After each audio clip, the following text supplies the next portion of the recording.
नमस्कार मंडळी. मराठी भूतांच्या गोष्टी या युट्यूब चॅनलवर आपलं स्वागत. आजच्या आपल्या कथेचा विषय आहे डाग.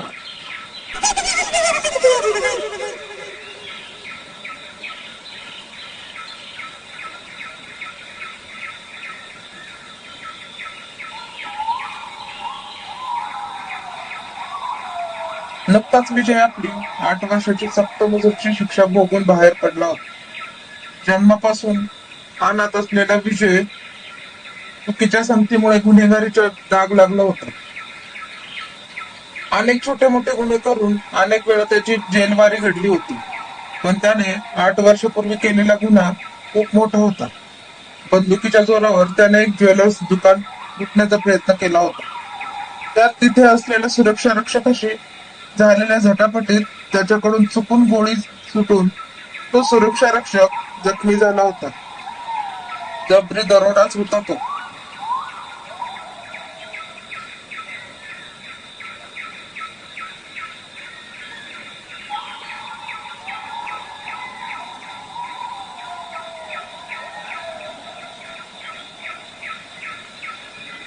आधीचे गुन्हेगारीचे रेकॉर्ड बघता कोर्टाने विजयला 8 वर्षाची सक्त मजुरीची शिक्षा सुनावली होती. या शिक्षेत विजयमध्ये बराच बदल झाला होता.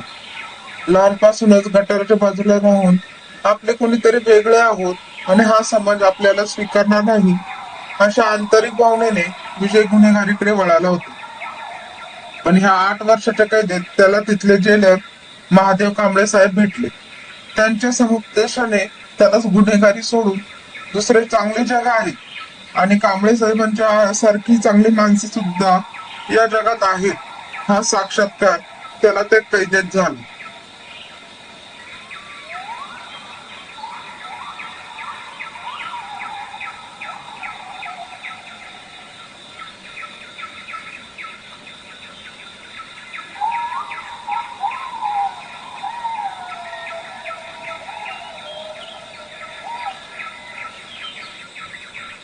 8 वर्षाच्या कैदेनंतर त्याने कष्टाने जगायची ठरवली. पण सुरुवात अशी अचानक होणार नव्हती. त्याचं या जगात कुणीही नव्हतं. गुन्हेगारीमध्ये पैसा होता, पण आता त्याने ती वाट कायमची बंद केली होती. त्यामुळे आता सुरुवातीपासून सगळी सुरुवात करावी लागणार होती. कैदेत असताना तिथे एक त्याचा मित्र झाला होता. त्याची शिक्षा अजून बाकी होती. त्याने विजयला आपल्या फ्लॅट मध्ये राहण्याची परवानगी दिली. त्यानुसार तो गोल्डन अपार्टमेंट जवळ पोहोचला. गोल्डन अपार्टमेंट पूर्ण शहरात बदनाम होते. शहरातले जवळपास सगळेच 2 नंबर वाले तिथे राहायला होते.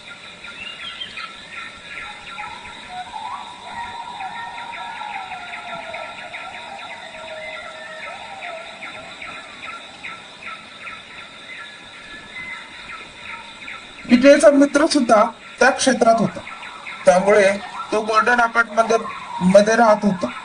विजयला तिथली सगळी परिस्थिती तिथे माहित होती, पण पर्याय नव्हता. सेटल होईपर्यंत तरी त्याला तिथेच राहणे भाग होते आणि ह्या 8 वर्षात तो बरंच दुर्लक्ष करायला शिकला होता. त्यामुळे गोल्डन अपार्टमेंट मध्ये जातानाच त्याने ठरवले होते की आपण तिथल्या त्या लोकांकडे दुर्लक्ष करून आपल्या कामाशी काम ठेवायचे. गोल्डन अपार्टमेंट 10 मजली होते आणि 9व्या मजल्यावरची त्याची रूम होती. ते अपार्टमेंट एका मोठ्या गँगस्टरने बांधले होते. त्यामुळे साहजिकच तिथे गुन्हेगारी लोकांची वर्दळ जास्त होती.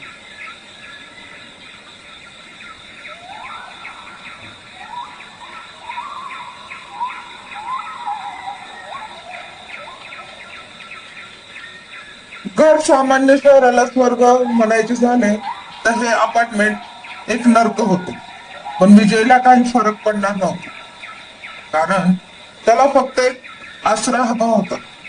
जेल मधल्या मित्राच्या सांगण्याप्रमाणे तो आधी त्याने गोल्डन अपार्टमेंट बांधले होते. त्याच्या मुलाला जाऊन भेटले.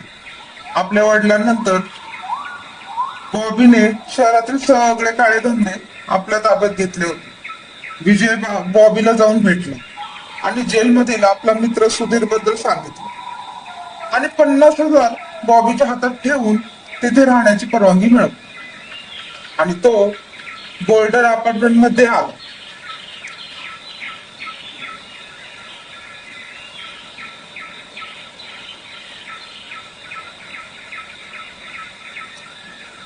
अपेक्षेप्रमाणे तिथे वातावरण होतं. खाली काही मुली शॉर्ट कपडे घालून खुणावत होत्या. कोणी कुणाच्या गळ्यात पडून मोलभाव करत होत आणि सिगारेट ओढत खिशातून कसल्या तरी हिरव्या पुड्या दुसऱ्याच्या हातात टेकवणारे लोक होते. विजयकडे एकटक बघत काही जण आपल्या तोंडात भरलेला गुटख्याचा तोबरा खाली फेकून त्याच्याकडे रागाने बघून त्याला जणू आव्हानच देत होते. एक अनोळखी माणूस सामान घेऊन अपार्टमेंट मध्ये शिरतो आहे हे बघून सगळ्यांच्या नजरा विजयवर फिरल्या होत्या. पण त्या भेदक नजरांशी झुजत न घालता खाली मान घालून निमूटपणे विजय चालू लागला.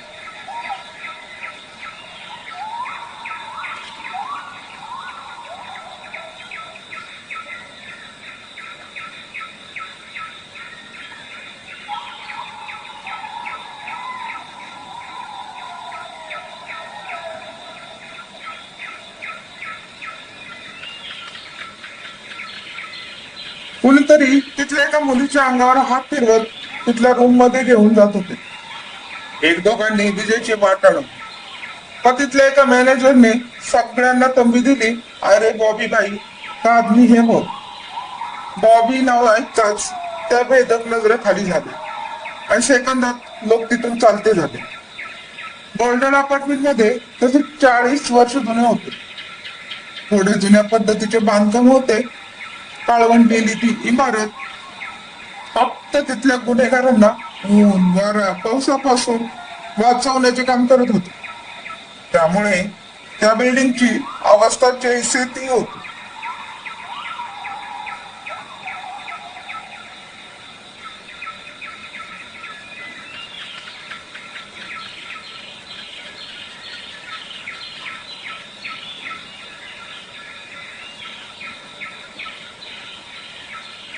लिफ्ट मधून विजय 9व्या मजल्यावर पोहोचला. वरांड्यात उभं राहून तो आपले रूम शोधू लागला. तिथे सिगारेटच्या सततच्या वापराने एक कुबटसा वास त्या तिथे पसरला होता. भिंतीवर स्प्रे पेंटने कुणाची नावे शिव्या असलेली चित्रे काढली होती. त्याकडे एक चोरटी नजर मारत विजय आपल्या रूम जवळ पोहोचला. रूमला कुलूप होते जे चावीने विजयने उघडले आणि तो आत शिरला. गोल्डन अपार्टमेंट बांधताना 80च्या काळात बॉबीच्या वडिलांनी ते खास आपल्यासाठी काम करणाऱ्या लोकांसाठी बांधले होते. त्यामुळे ते एखादं सुरक्षित किल्ल्यासारखे मजबूत बांधले होते.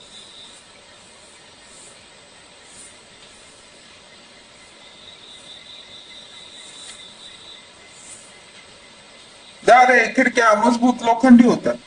एक प्रकारे प्रत्येक खोली म्हणजे एक बंकर होते. खोलीचे दार उघडतात कित्येक वर्ष बंद असल्याने कोंडलेला सगळा वास बाहेर आला. आपल्या नाकावर हात ठेवत विजय आत शिरला. जुने बांधकाम असल्याने फक्त 1 BHK टाईप ती रूम होती. भिंतीला पोपडे धरले होते. भिंतीला ओल असल्यामुळे थोडासा गारवा खोलीत जाणवत होती. विजयने एक नजर त्या खोलीकडे बघितली. आधी असलेली दिलेली लाईन कलर आईस्क्रीम कलर आता मळकट झाला होता. विजयने आत येताच लाईट ऑन केली. अंधुक उजेडात ती खोली त्याला थोडी भयानक वाटत होती. भिंतीला आलेली ओल आणि भिंतीच्या पोपडे नकारात्मक वाटत होते.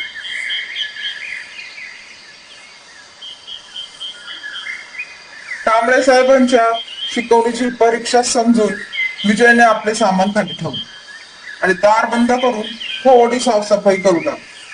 तस तर त्याच्याजवळ काही काम नव्हतं. त्यामुळे त्याने एक एक कोपरा स्वच्छ करून घेतला. पण बेडरूम मधील सिलिंग वरचा एक काळा डाग काही केल्याने निघत नव्हता. त्याने खूप प्रयत्न केले पण तो डाग काही हटेल.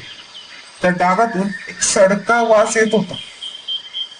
शेवटी विजयने सगळे प्रयत्न सोडून दिले. त्याच्याजवळ काही पैसे शिल्लक होते, त्यामुळे त्याच्या जेलबारीनंतर निदान आठवडाभर तरी आराम करून तो कामाच्या शोधात निघणार होता.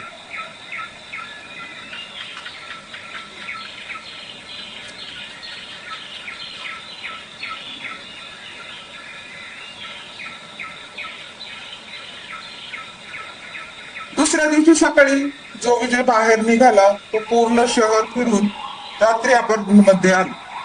रात्री ह्या अपार्टमेंट मध्ये वातावरण काही ओरच होत. वाटेत दारू पिऊन पडलेले लोकांच्या मारामारी, शिवीगाळ करणारे गुन्हेगार, ह्यातून वाट काढत विजय आपल्या रूम मध्ये आला. वरांड्यात तोच गोंगाट सुरू होता. सिगारेटचे धूर सगळं वातावरण अंधुक करत होते. विजयला ते लोखंडी दार ढकलले तसे सगळे आवाज बंद झाले. खोलीत कमालीची शांत होती. खोलीतल्या त्या अंधुक उजेडात तो आपल्या बेडरूम मध्ये आला आणि बेडवर आडवा झाला. सिलिंग वरचा काळा डाग कालपेक्षा अजून मोठा दिसत होता.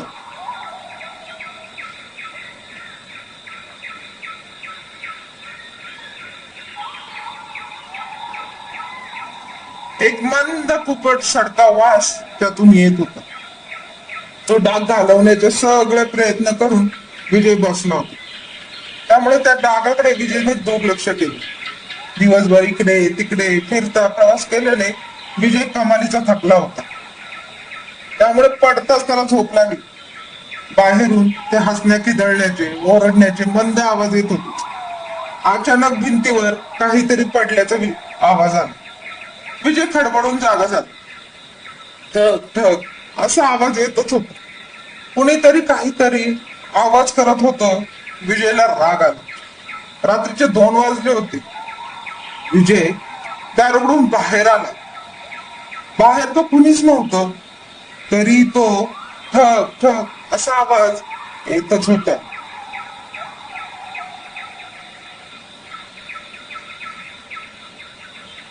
विजयने सगळं घर फिरून बघितलं, पण तो आवाज कुठून येत आहे याचा अंदाज विजयला येत नव्हता.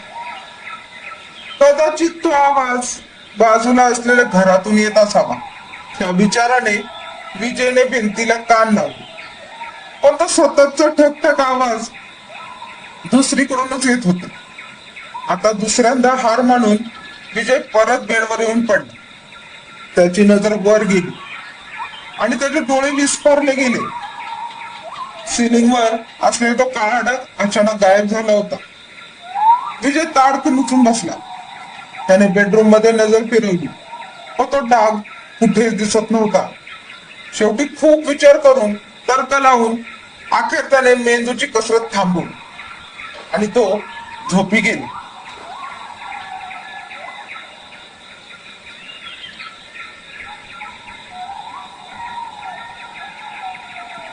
सकाळी त्याला जाग आली.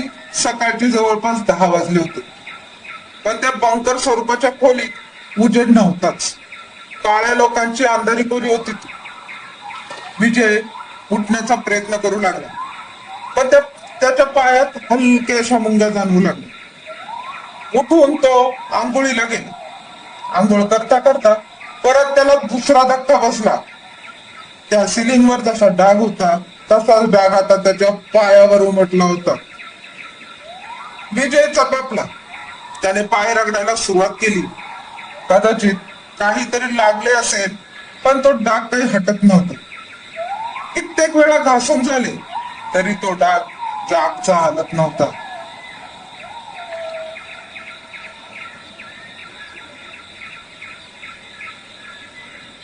परत त्याने रात्री आपण पाय वळले. दिवसभर त्या डागाची सूद त्याला नव्हती, पण जसा जसा तो त्याच्या रूम मध्ये आता आला आणि दार लावले, खोलीत येताच परत त्याचा पाय जड वाटू लागला. पायात मुंग्या आल्यासारखं भासू लागलं. विजयने खिशातील गोळ्या खाल्ल्या आणि डागावर मलम फासलं. लेप लावून त्याला आता बरं वाटू लागलं. विजय परत बेडवर आडवा झाला. तो सिलिंगवरचा डाग गायब झाला होता. रात्री परत कसला तरी जोरदार आवाज झाला. विजय हडबडून जागा झाला. आता त्याला प्रचंड राग आला होता. बाहेर जो कोणी असेल त्याला सोडायचे नाही.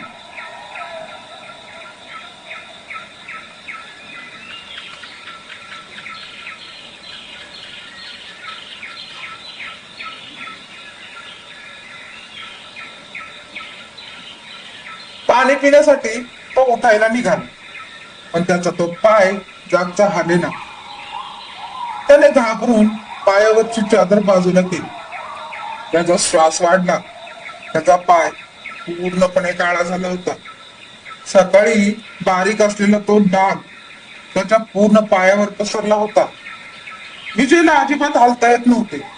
खोली सगळीकडे कुबट सडका वास पसरला होता. तो काळा डाग हळूहळू वर सरकत होता. विजयचे गुडघ्यापर्यंतचे शरीर काळे पडले होते. ते सडत होते. त्यातून आळ्या बाहेर पडून पूर्ण बेडवर पसरल्या होत्या. तो डाग हळूहळू विजयच्या छातीपर्यंत आला होता. त्याच्या पोटात जाम दुखत होत. आळ्या त्याची आतडी आतून कुरतडत आहे असं त्याला वाटत होतं.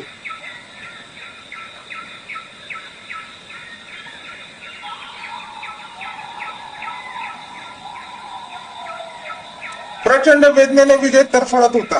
समोरच्या भिंतीवरचे पोपडे आकार बदलत होते. विजयच्या अंगावर चढलेला काळा डाग तसाच एक डाग भिंतीवर चढला होता. तो डाग मातकट भिंतीवर आकार घेत होता. विजयचे छातीच्या खालचे सगळे शरीर जणू सडून मृतच झाले होते. त्याचे फक्त मुंडके हालत होते. बेडवरच्या काही आळ्या त्याच्या नाका तोंडात जाऊन त्याला नरक यातना देत होते. आपली मान फिरवून तो त्या आळ्यात झटकत होता. त्याची नजर समोर खेळली होती. त्या डागातून काहीतरी मजकूर त्या भिंतीवर उमटत होता. विजयच्या डोळ्यातून वेदनेने पाणी येत होते. 2 दिवसात त्याने खूप अमानवी प्रकार इथे बघितले होते.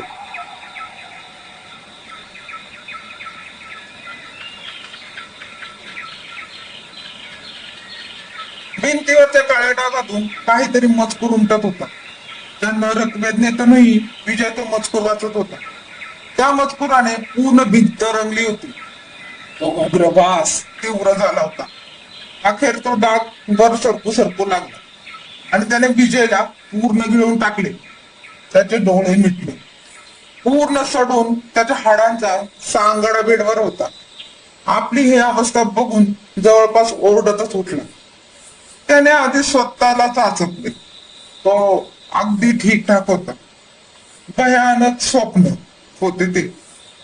विजयची छाती धडधड उडत होती. त्याने आपल्या पायाकडे बघितलं. तो काळा डाग तेवढाच होता. तो खुर्चीवर बसला.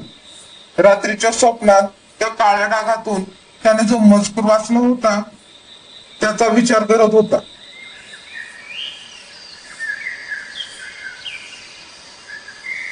त्यावर तो रूम मधून बाहेर पडला आणि पायऱ्या चढून वरती 10व्या मजल्याकडे जाऊ लागला. 10व्या मजल्यावर जाण्याचे मुख्य द्वार एक मोठी कुलूप लावून बंद केलं होतं. तो मजला 3 ते 4 वर्षे पूर्णपणे बंदच होता अशी माहिती विजयने मॅनेजरकडून मिळवली होती. कुलूप बघून विजयने आपल्या खिशातील एक स्टीलची पिन काढली. विजयने आधीपासूनच सगळी तयारी केली होती. त्याने त्या पिनचा आकडा करून ते कुलूप उघडले. ह्या कामात तो तरबेज होताच, पण आताच्या कुलूप उघडण्याचा उद्देश तसा वाईट नव्हता. विजय त्या मजल्यावर पोहोचला. 10व्या मजल्यावर कचरा, धूळ आणि कोळ्याची असंख्य जाळी वाढली होती. ती रूम बरोबरच त्याच्या रूम वरती होती. एक दीर्घ श्वास घेऊन त्याने त्या खोलीचा दरवाजा उघडला. आत शिरताच उग्र दर्प त्याच्या नाकात शिरला. असाच कुबट वास त्याच्या खोलीच्या डागातून येत होता. आपल्या नाकावर हाताचा पंखा देत विजय त्या रूमच्या बेडरूम जवळ पोहोचला. ती बेडरूम बरोबर विजयच्या बेडरूमच्या वरती होती. तिथले दृश्य बघून त्याला जराही आश्चर्य वाटलं नाही, कारण तो इथे घडला आहे ते त्याला माहीतच होते. त्याने ते वाचले होते. हॅलो बाई, मी विजय बोलतोय. हो, तोच विजय, तुम्हाला 2 दिवसापूर्वी भेटलेला. हा, बरोबर ओळखलं तुम्ही. काही नाही, एक डील होती. माझ्याकडे थोडा माल आहे, त्याच्यापासून मला सुटका हवी आहे. 20 लाखाचे ड्रग्स आहे, पण 5 लाखात दे. हो, कडक, एकदम कडक. तुम्हाला फसवून कसे चालेल भाई? नाही, मी नाही येऊ शकत. मला फक्त परत जेलमध्ये जायचं नाही. परफेक्ट. तुम्ही पेमेंट घेऊन या, मी फक्त तुमच्या हातातच माल दे. बाकी कुणावर विश्वास नाहीये माझा. ठीक. रात्री 2 वाजता या. नाही, मला परत अडकायचे नाही, समजून घ्या. आणि तुम्ही कोणाला कळू न देता या. रात्री जेवण वगैरे करून विजय रूम मध्ये आला. बेडवर पडून शांत झोपी गेला. रात्रीच्या ठकठक आवाजाने त्याला जाग आली. पण ह्यावेळी तो दचकला नाही, कारण आवाज दरवाजातून येत होता. विजय दरवाजाजवळ पोहोचला आणि त्याने दार उघडली. तसा बॉबी धावतच घरात आला. विजयने दार लावले. विजयकडे बघत बॉबी म्हणाला, माल कुठे? विजय त्याच्याकडे बघत स्मित हास्य करू लागला.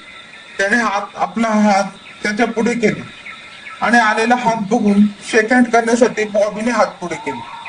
बॉबीचा हात घट्ट पकडून विजय म्हणाला, फिल्म लाईन मध्ये काम देतो म्हणून त्या गरीब कावेरीवर अत्याचार करून तूच मारलं ना वरती तिला.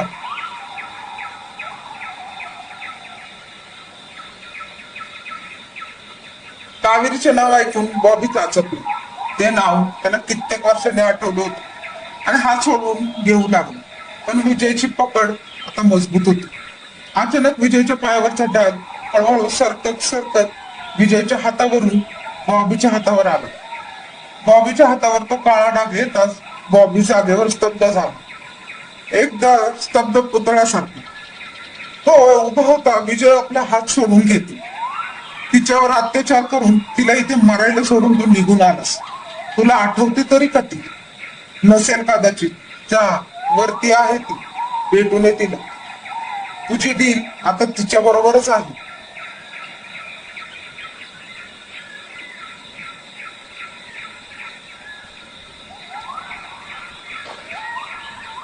बॉबीचे डोळे सताड उघडे होते. तो काहीच न बोलता यांत्रिक पद्धतीने चालू लागला. विजय त्याच्या मागे चालू लागला. अखेर बॉबी मागे चालणारा विजय 10व्या मजल्यावर त्या खोलीत आला. बॉबीच्या बेडरूम मध्ये उभा होता. बेडवर एका हाडांचा सांगाडा पडला होता. त्यावरचे स्त्री देहाचे कपडे सोडून गळत चालले होते. हिड्या मुंग्यांनी खाल्लेले ते देह सडून खाक झाला होता. त्याची काळी राख पूर्ण खोलीत पसरली होती. त्या फरशीवर सगळीकडे काळे डाग पसरले होते.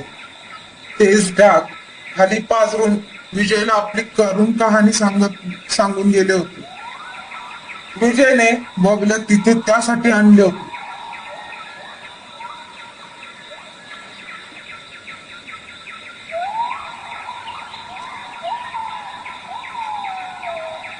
त्याचे काम झाले होते.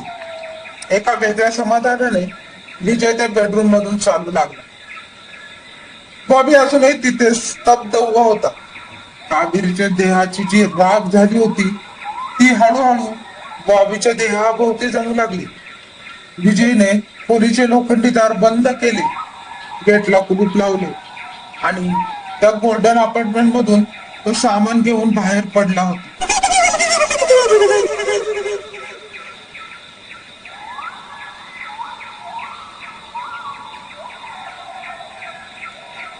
धन्यवाद.